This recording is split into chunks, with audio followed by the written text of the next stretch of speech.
Selamat siang para netizen dimanapun kita berada, salam inspirasi bagi kita semua. Ya, sudah terbongkar bagaimana ya PIK 2 begitu kan ya, PSN PIK 2 yang kemudian kabarnya ada keterlibatan dan dukungan dan perintah yang namanya seorang Jokowi. Wah.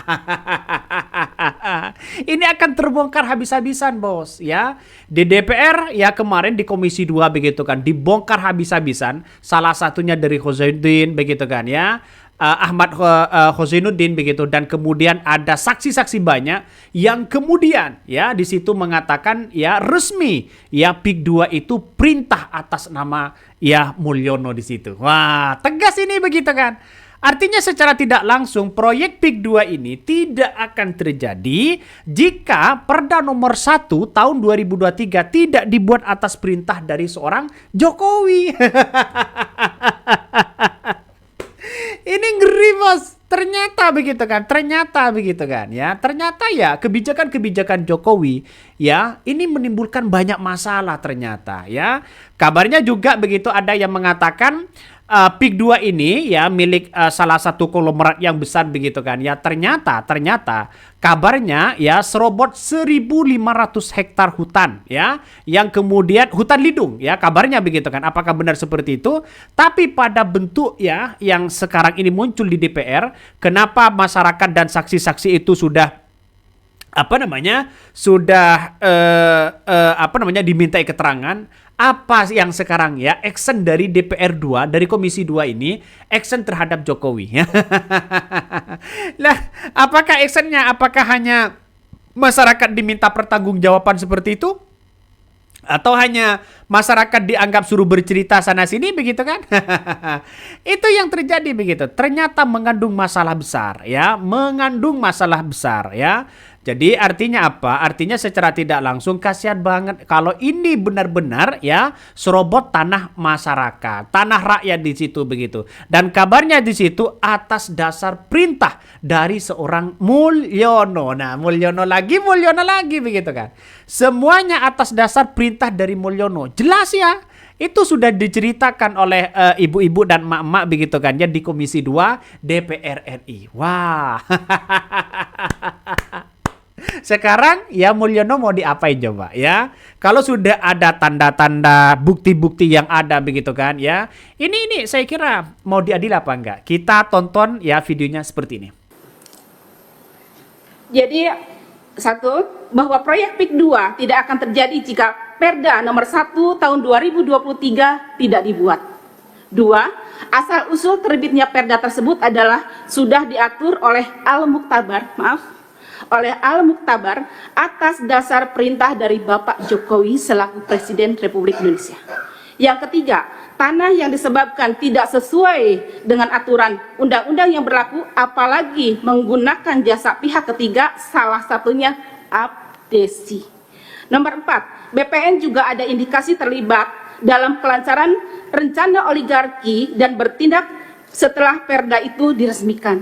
Nomor 5, jadi semua berawal dari pesanan Perda. Oke, jadi semua berawal dari pesanan Perda. Jadi sejak dikeluarkannya keputusan PSN di PIK 2 tersebut, pengembang PIK 2 telah mengelabui semua pihak dengan menyatakan bahwa lahan-lahan yang dibebaskan dengan menggusur rakyat yang mematok harga sangat murah, berlindung di balik PSN, seakan lahan tersebut termasuk PSN PIK 2. Indikasi tentang pengelabuan ini terlihat saat pengembang atau pemilik PIK 2, PANI Tbk, perusahaan milik Aguan, mengubah dan memasang papan nama proyek di semua wilayah pembebasan di 9 kecamatan menjadi PIK 2. Membentang dari Kecamatan Kosambi di timur hingga Kemiri, Mekarsari Baru, Tanara di barat, panjang wilayah gusuran mencapai 100 km. Luas keseluruhan diperkirakan 100.000 hektar. Sebelum adanya PSN, yang masuk dalam PIK 2 hanya di wilayah Kecamatan Kosambi, sementara wilayah lain diberi nama PIK 3 sampai PIK 14. Ya. Pemberian nama PIK 2 di semua wilayah pembebasan tersebut patut diduga dimaksudkan untuk menekan rakyat agar mengikuti keinginan pengembang, menggusur rakyat dengan berlindung di bawah PSN. Dan tentunya dengan menekan harga semurah-murahnya, semua ini terjadi di lapangan dan didukung oleh APDESI. Satu kali lagi saya ulang. Semuanya ini didukung oleh APDESI, Asosiasi Pemerintah Desa Seluruh Indonesia. Luas PIK 2 yang lebih besar dari Singapura, yang hanya sekitar 71.800 hektar atau 718 km persegi, memunculkan pemeo bahwa PIK 2 adalah negara dalam negara Republik Indonesia. Boleh saya ulang? Bahwa PIK 2 memunculkan pemeo bahwa PIK 2 adalah negara di dalam negara Republik Indonesia.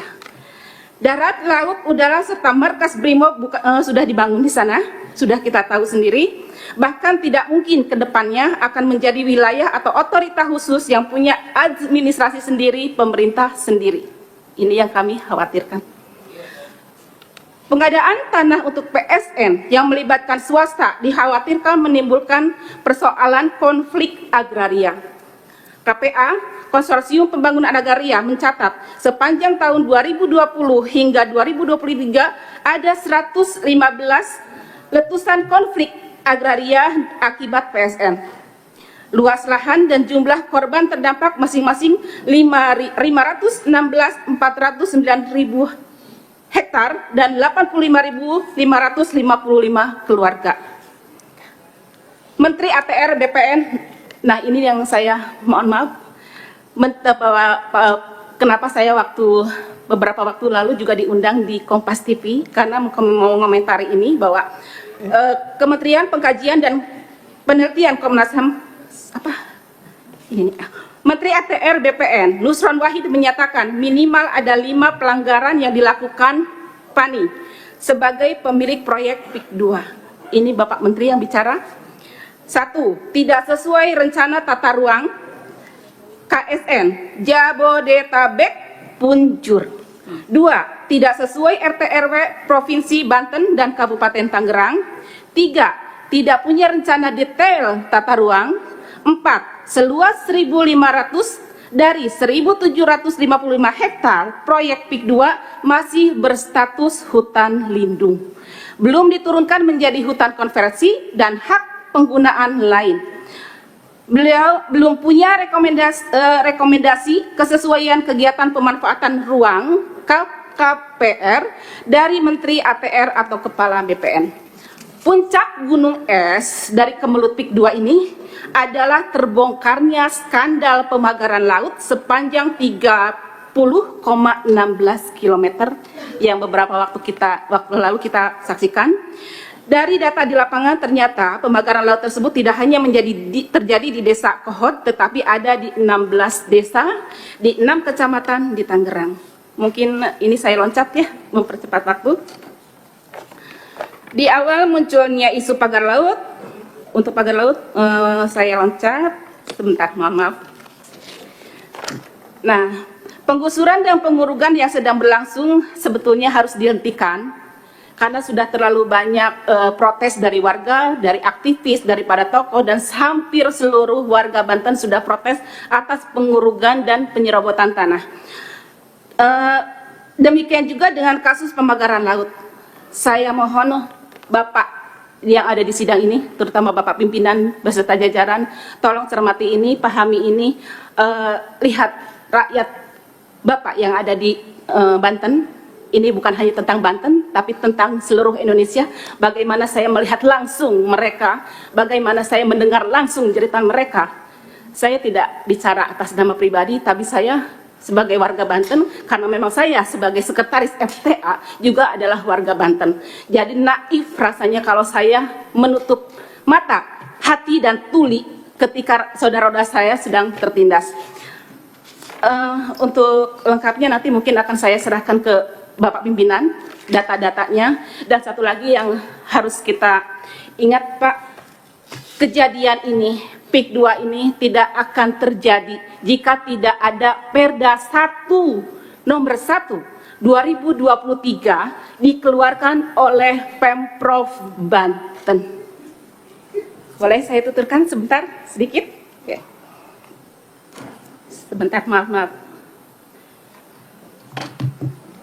Beberapa waktu lalu kami dari warga Banten, dari tokoh ulama dan jawara 2 kali meminta audiensi. Pada tanggal 13 November kami meminta audiensi dengan DPR di Banten, tapi mereka menolak dengan alasan reses. Pada tanggal 27 beberapa hari lalu kami kembali mengajukan audiensi dan alhamdulillah diterima oleh Wakil Ketua DPRD Provinsi Banten. Alhamdulillah di situ terbuka semuanya. Jadi ada mengapa Perda nomor 1 tahun 2023 ada dan mereka membicarakan kami tidak menyertakan satu kalimat pun, mohon maaf perhatian untuk semuanya. Di DPRD Provinsi Banten, ketika kami audiensi, beliau mengungkapkan tidak ada satu kalimat pun di dalam perda tersebut yang menyebutkan ada peralihan fungsi dari hutan lindung ke hutan produksi. Tapi salah. Di dalam perda tersebut, di pasal 81 sudah tertulis. Silakan nanti saya berikan juga salinannya, insya Allah. Itulah tadi apa yang disampaikan ibu-ibu begitu kan ya, begitu ngeri, begitu teganya, begitu bengisnya mereka ya untuk menguasai sumber daya alam di Indonesia saat ini. Artinya benar kata Prabowo dulu begitu kan ya, para konglomerat yang menguasai padahal hanya segelintir orang ya, minoritas tapi menguasai kekayaan alam di Indonesia.